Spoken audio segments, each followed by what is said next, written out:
এই জিনিসটা আমি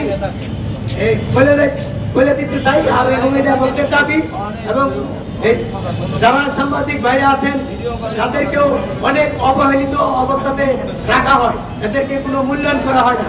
তাই আমার কথা বলি, সব মানুষই মূল্যায়ন করা দরকার, মূল্যায়ন করতেই হবে।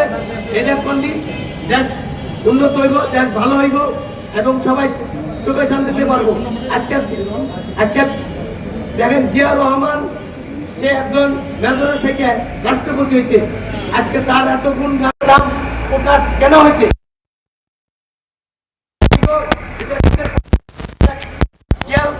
বিশাল আকারের একটা জ্ঞান মানুষ মারা গেলে থাকলে উনি প্লেন মারা তাদেরকে চাপাই দিত যে তোমরা প্লেন মারাতে পড়াই দাও। আমাদের